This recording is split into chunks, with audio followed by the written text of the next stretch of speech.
What's going on, everyone? MikeO back with another PSA reveal. Just a 5-card personal order here for me. These were actually part of my last group submission.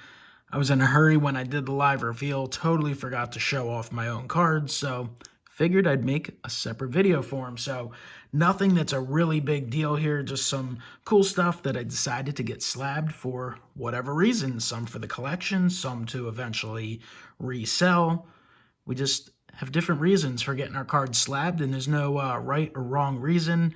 It's fun to get cards graded. It's cool to get them encased, and you know, everyone's got to collect how they want to collect. So let's show off the cards that we have here. So first one here is a 1934 batter up Jimmy Wilson.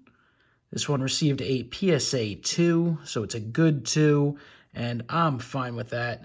I honestly had very little to no expectations in terms of grade for this card. I would have been perfectly okay even if it got the authentic treatment. This is a pretty sweet card. Obviously well-loved, a little beat up. Wasn't punched out, though, of course. Really cool pose. Just needed this one for the Phillies collection. And when it comes to pre-war or vintage, I really prefer to have them slabbed and encased, if for no reason other than it makes it really easy to identify. Love having the information on the flip. Like to know what the professional grader's opinion is in terms of condition.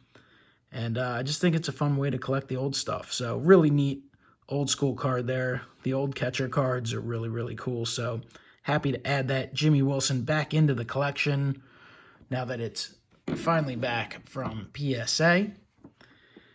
Next up, we have a 1967 Topps Astros Rookies, Harris and Pointer. This one received a PSA 7 near mint on the 67 Astros Rookies. This is a high number, so I got this as part of a set break that I was involved in. It looked like it was in fairly solid condition. Obviously, not perfectly centered, but being a high number card and pretty solid condition, I figured, you know what? It was worth sending away, get it slabbed. Most likely something that at some point I will move and sell, but not really in a hurry to do so. I have the memory of receiving that as part of a break. Got a 2019 Topps Update Pete Alonso Rainbow Foil. The rainbow foils look great. This one was in really nice condition, so I decided to send it in. Received a PSA 10 Gem Mint. Obviously not the most desirable of the Alonso rookies. That Series 2, being the true Topps flagship rookie in that rainbow, is actually climbed quite a bit in price in PSA 10 form. But Topps Update, they did the rookie debut, they did the All-Star game, and they did a Home Run Derby version of the card. But either way, still a nice card. Gem 10. One that I definitely don't mind holding on to. I mean, the rainbow foils have really grown on me in the last year. I never really thought much about them the first few years they were being produced. But, I mean, look at this. Really nice shine. Very, very nice. So, happy to have that one. This card just struck me as being a gorgeous-looking card. Got this. I think I might have even gotten it in a blaster box break that I did on the channel. 2019 Topps Update CC Sabathia. This is a checklist, and it's the rainbow foil parallel. So obviously you see the checklist on the back with the list of cards.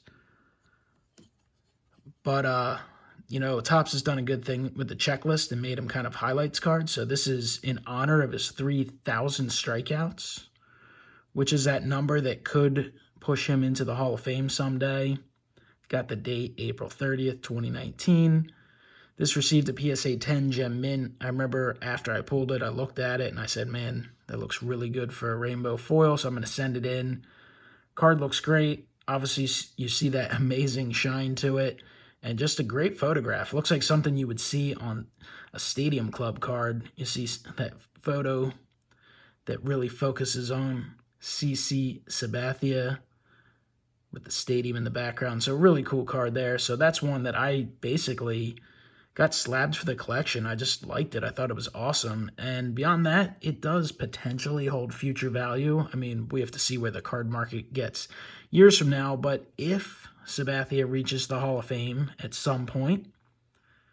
It's certainly not going to be a high pop card, and based on the way things are going right now, I mean, it's the type of card that, might be a $2 card raw, something like that, something you might find in a dollar box. Tough to get a Gem 10. I mean, I could see that being a card that you could, if you chose to, sell for 20, 30, maybe more, who knows. But I have no intention of selling it, at least at this time. And then this one is for the collection, just a big Francisco Lindor fan. 2019 Topps Chrome Pink Refractor Parallel PSA 10 Gem Mint. Whenever I get, there's certain players, Harper, which I did even back when he was a National, Mike Trout, Lindor, just certain players I like to get some cards slabbed up for the collection. So really nice Lindor there. So nothing super exciting to some, but just wanted to give some reasons why you might get some cards slabbed. And I had fun with it, so happy to have them back. Overall, really happy with how I did on them. And hopefully you enjoyed seeing some slabs and some, meaning and thoughts behind the reasons of getting cards slabbed. Obviously, sometimes it's fun to get those big-time cards, the rookies, some of the, rare cards. But, you can find a reason to get a lot of cards slabbed, and definitely fun with it. So, nice order back from PSA. Hopefully you guys enjoyed. Thank you for watching. Comment below, let me know your thoughts, and I'll talk to you next time. Have a great one.